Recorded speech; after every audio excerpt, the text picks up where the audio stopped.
मुंबई सपनों की नगरी, जहां लाखों लोग बेहतर जिंदगी की तलाश में आते हैं, लेकिन हर सपना पूरा नहीं होता। कुछ लोग हालात से लड़ते हैं, तो कुछ हालात खुद बन जाते हैं। ऐसी एक कहानी है राजेंद्र सदाशिव निकालजे की, जिसे दुनिया बाद में छोटा राजन के नाम से जानने लगी। एक साधारण सा लड़का जो मुंबई की चैम्बूर की गलियों में बड़ा हुआ, कैसे अंडरवर्ल्ड का सबसे खतरनाक नाम बन गया। आइए इसकी जिंदगी की पूरी दास्तां जानते हैं आज की इस वीडियो में। आपने अंडरवर्ल्ड की दुनिया में कदम कैसे रखा? कैसे आपको लगा कि मतलब देखिए क्या हालात थे? तकदीर कहाँ लेके जाती है, वो जिस तरह लेके जाती है उसी तरह मैंने कदम उठाया। मेरे तकदीर में था वही हो। दोस्तों, राजेंद्र का जन्म 13 जनवरी 1957 को मुंबई के चैम्बूर इलाके के तिलक नगर में एक साधारण परिवार में हुआ। उसके पिता मिल वर्कर थे। घर की हालत ठीक ठाक नहीं थी। स्कूल छोड़कर राजेंद्र ने छोटे मोटे काम करने शुरू किए। 1970 से 80 के दशक में मुंबई की टेक्सटाइल मिलें हजारों लोगों को रोजगार देती थी, लेकिन धीरे धीरे मिलें बंद होने लगी। 1982 की बड़ी मिल हड़ताल ने लाखों मजदूरों को बेरोजगार कर दिया। उन इलाकों में गुंडागर्दी बढ़ने लगी, वसूली, मारपीट, डर का राज फैलने लगा।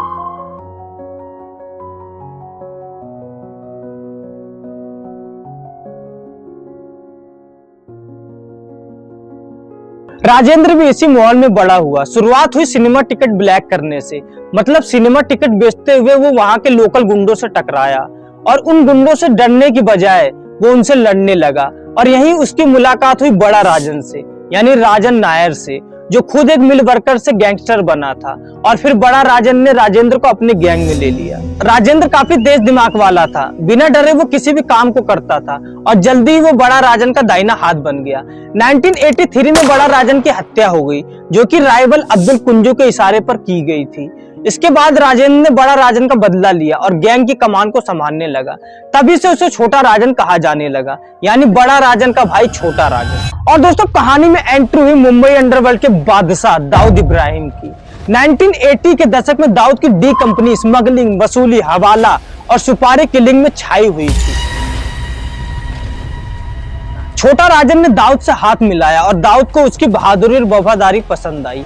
राजन जल्दी डी कंपनी का सबसे भरोसेमंद शूटर और लेफ्टिनेंट बन गया। लोग कहते थे राजन का नाम आया तो समझ लो काम हो गया। और दाऊद के साथ राजन का रुतबा आसमान छूने लगा। वो मुंबई में दाऊद की गैर हाजिरी में सब संभालता था। उसका नेटवर्क काफी बड़े पैमाने पर फैलने लगा। उसकी पहुंच नेपाल, दुबई, थाईलैंड, मलेशिया और ऑस्ट्रेलिया तक हुई। वो नकली पासपोर्ट, अलग अलग नाम, करोड़ों की हवाला डील करने लगा। कई हाई प्रोफाइल किलिंग उसके नाम से जुड़ने लगी। दोस्तों, अंडरवर्ल्ड में राजन की इमेज थी एक वफादार और बात का पक्का इंसान, जो एक बार जो करने को बोल दे वो करके ही दिखा देता है। लेकिन 12 मार्च 1993 के मुंबई सीरियल ब्लास्ट ने सब बदल दिया। 257 लोग मारे गए, हजारों लोग घायल हुए।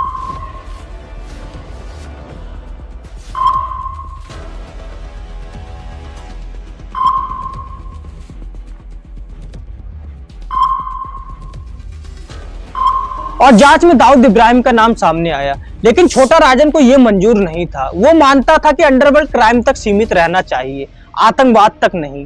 हालांकि दोस्तों, कुछ लोगों का मानना था कि छोटा राजन ये इसलिए बोल रहा था क्योंकि असल वजह थी कि छोटा राजन को छोटा शकील से डर था और दुश्मनी। लेकिन ये बात सच है या नहीं, इसका कोई सबूत नहीं है।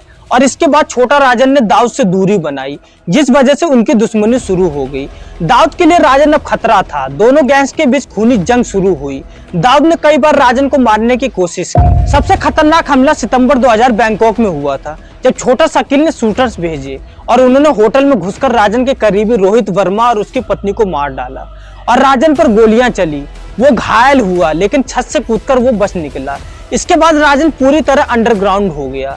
वो अपनी लोकेशन बदलता रहा और उसने लोगों पर भरोसा कम कर दिया। कहा जाता कि उसने दाऊद के नेटवर्क की जानकारी भारतीय एजेंसियों को दी और मीडिया में उसे देशभक्त गैंगस्टर कहा जाने लगा। लेकिन सच ये था कि उसके हाथ भी खून से रंगे थे। उसके हाथों 70 से ज्यादा केस, हत्याएं वसूली हुई थी। दोस्तों, राजन सालों तक कानून से बाहर रहा और आखिरकार 25 अक्टूबर 2015 को इंडोनेशिया के बाली एयरपोर्ट पर गिरफ्तार हुआ और ऑस्ट्रेलियन पुलिस की टिप पर फेक पासपोर्ट जो कि मोहन कुमार के नाम से था उसका इस्तेमाल करते हुए पकड़ा गया और फिर भारत लाया गया, जो मुंबई अंडरवर्ल्ड के इतिहास की सबसे बड़ी गिरफ्तारी मानी गई। दोस्तों, भारत आने के बाद राजन पर केस के बाद केस लगना शुरू हो गए और जर्नलिस्ट जेडे की हत्या के लिए उसे उम्र कैद मिला और होटलियर जया शेट्टी की हत्या में भी उसे उम्र कैद मिली और कई केस में बरी हुआ, लेकिन कुल मिलाकर उसे तिहाड़ जेल में बंद कर दिया गया। तो दोस्तों, ये थी छोटा राजन की पूरी कहानी। उम्मीद है आज की ये वीडियो आपको पसंद आई होगी, इसलिए वीडियो को लाइक, शेयर और चैनल को सब्सक्राइब करना ना भूलें। बहुत बहुत धन्यवाद।